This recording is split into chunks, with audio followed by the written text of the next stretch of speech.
G'day, this is Captainoob, and this is a Gatling laser, a Fallout 4 Gatling laser, which I've previously said that I didn't rate all that much. But there's a couple of things you can do to make even the lowly Gatling laser from Fallout 4 do great. And we're going to be using the Junkie's legendary effect, which is an extremely powerful legendary effect if you want to invest in all of the addictions and cop all of the special penalties for it, compared to what it's like in Fallout 76, which is only a lowly plus 50% additive bonus on Fallout 76. You can get a little bit more out of this. And for reference, I've got myself a standard Gatling laser here, and this Junkies one, which I've painted with the Creation Club color, just so we can differentiate between the two.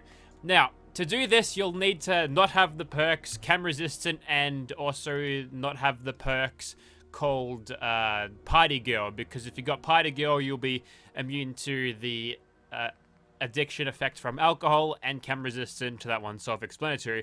So now we're going to eat these. That's 1, 2, 3, 4, and so on and so forth.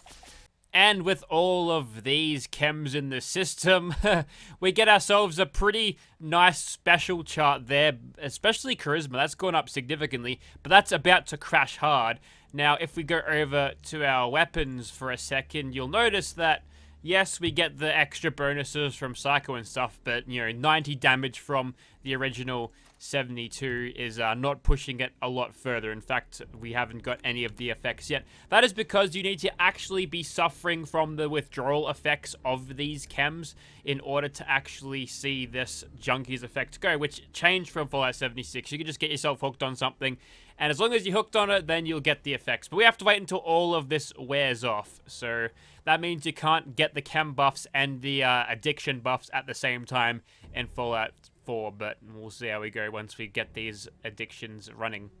One chem that later we awaken with many addictions to our name, and this is what our special stats look like at this point. Having 4 agility is going to be killer, because that's sneak chance and AP amount right there. We've only got 180 action points rather than however much we had before. You want to rewind and see how much we had. It's pretty gnarly, the difference that we have. 9 luck isn't too bad. We've got a bit of charisma thanks to the gear I'm wearing, so that doesn't really count. That's not really combat based anyway. Endurance is still up there. We've got a couple of fortifying bits of armor that keeps that nice and up. Perception being lower is not that much of an issue when we're not going to be engaging targets from a range that would need my VATS accuracy to be higher. And we haven't even changed our strength stat. Now, I'm sure that's because I've got a couple of fortifying bits to offset that. But when we look at the specific actual debuffs from these withdrawal symptoms, this is what you get. And if you count, there's about 12. I can't get them all on screen at once. There is a 13th addiction. For the purpose of this video, we will not be using it because it doesn't actually work with Junkies.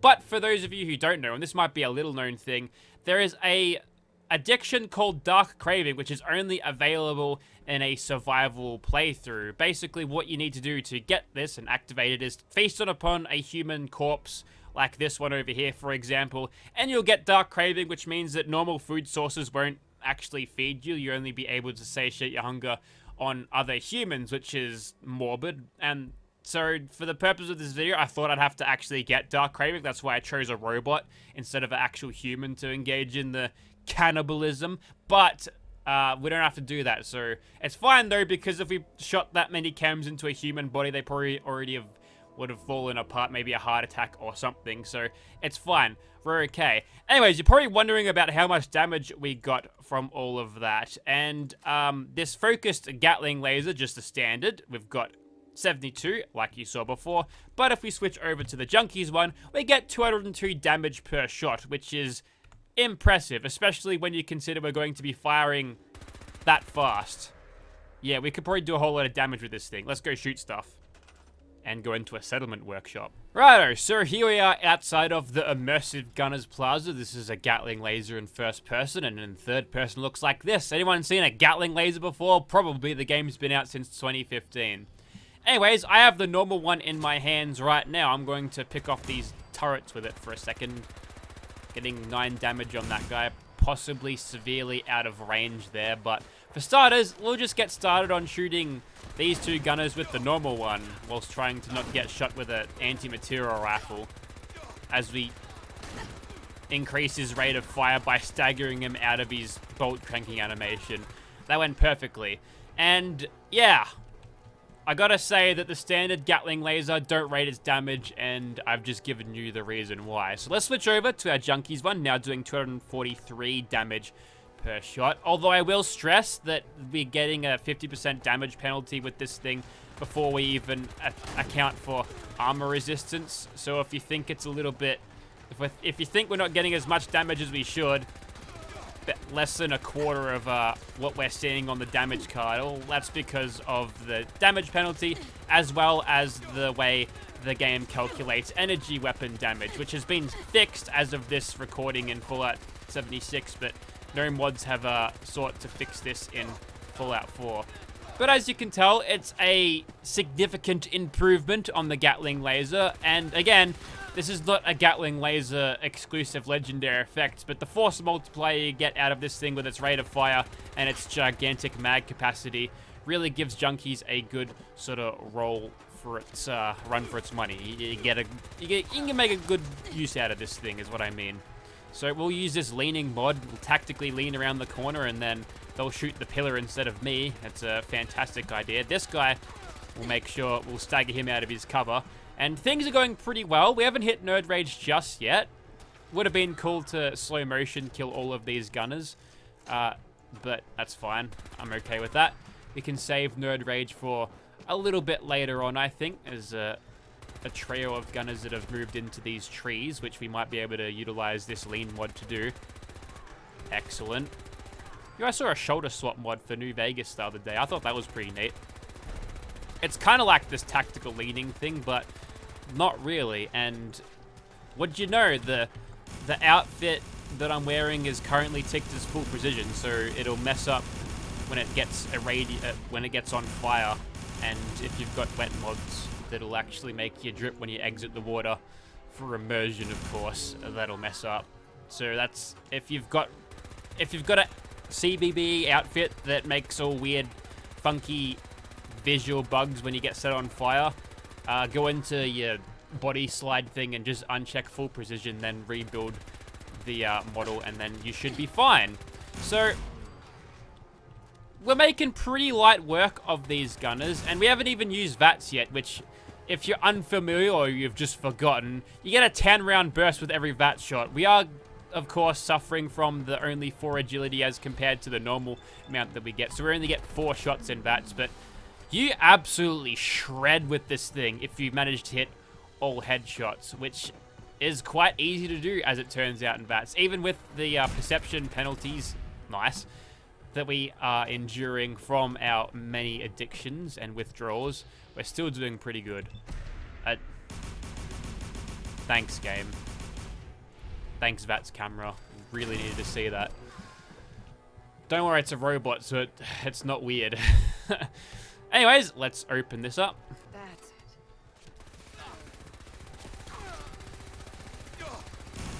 Would you believe it's easy to breach a room when you've got a giant energy weapon with a rotary barrel system? Also, another thing about rotary barrels that have been unimproved since Fallout 76, you can burst fire these now. You can keep the barrels spinning, so you don't have to charge up the barrel every time you take a shot.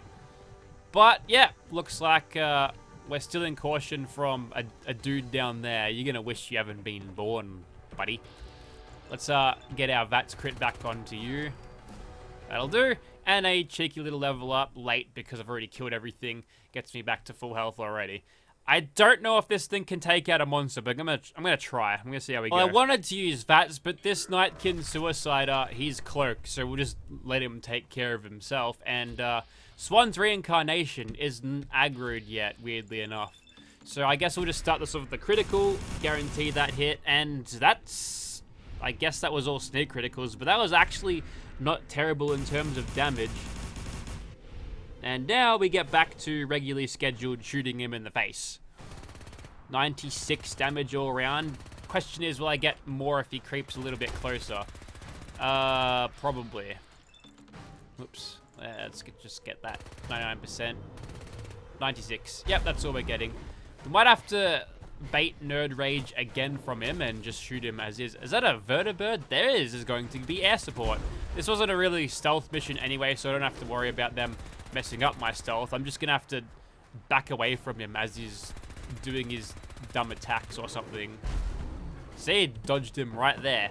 And now he might attack the... I don't know if they're going to drop off knights or they're just going to stay in there and shoot him. I'm not really sure. The air support is nice though, must say. And I don't care if he's throwing rocks at me like that. I don't think I might. And actually, we're getting through that health bar pretty quick, it must be said. And the little bit of extra support that we're getting from the Brotherhood of Steel isn't nice. And for some reason, that rock didn't even... I don't know if I'm shooting the rocks out of the air. I've got a constant beam of lasers. But the last couple, they just didn't hit. Either did that one. I didn't take any damage from that.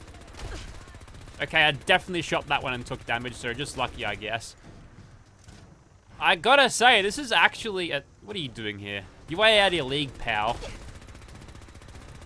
I gotta say, this is pretty effective. And we got into Nerd Rage for a second there. Didn't have to trigger the slowdown to get the job done. But I'm actually fairly impressed. And unfortunately for these Brotherhood dudes... well, maybe fortunately for them because they would have gotten their asses whooped.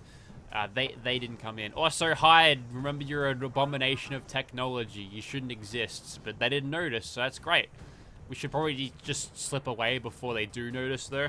Okay, so putting the Gatling laser down for a second, we've got ourselves a handmade rifle here, which I think is a better weapon than the Gatling laser overall. But just like the Gatling laser, it's got a couple of things that'll help it out quite a lot with the Junkie's legendary effect. Obviously, the damage is going to be very high, hitting for just over 450. And we've got a suppressor on it, so we can increase our sneak multipliers fourfold, 4.4. In fact, it's got a big old magazine and a high rate of fire too. So our DPS should be fairly, certainly, extremely, massively powerful and stuff. So we'll begin. I'm going to shoot this ghoul and we'll shoot him until he drops. Now, unfortunately for me, my stealth isn't as good as what it usually is. And he's seen us right away, even though we are playing during the night. But I might just be able to dodge out of his way and kill him in but a magazine in a bit, which is impressive for the time to kill. I do want to try this again, but being sneaky the whole time, so I'll probably just pop a stealth boy or something. We'll find another monster though. Okay, so it's the dead of night. I've got a railroad stealth boy, which doesn't go through the activating animation. It just switches straight on. And now we can shoot the Myler thing, and he's gonna die. Getting almost 1,000 damage per shot. I'm just thinking, you wouldn't have to use a stealth boy if you had all of your agility, so perhaps let's say an unyielding junkie stealth commando, probably one of the strongest builds in the game. Stronger than melee because you can deal the damage without having to get that close, but you know, now we're cloaked and almost completely invisible. Even I'm having trouble seeing. Maybe I don't even know if the railroad stealth boys get you an extra little bit of transparency when it comes to that. We've got a cavalier shovel out of that. That's about the amount of effort I put into it, so that's fine. But yeah, I think you get the point. Junkies in Fallout 4 was spectacularly overpowered, but there was a drawback, obviously, having all of these specials that are just completely garbage and terrible. That's not great. Also, do the eyes glow in the dark? They do as well. That's so creepy. I don't like that.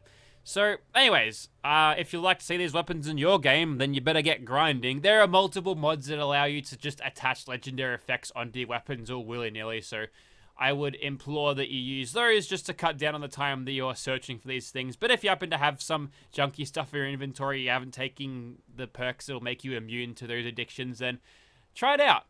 It's good fun. It's got a lot of damage to it, and you might have fun just crushing everything in your way because, you know, Fallout 4 doesn't let you be powerful enough already, I guess. But, yeah, just a quick look at Junkies, and that's all I wanted to do. Just have a look. Thank you very much for watching. Hope you enjoyed.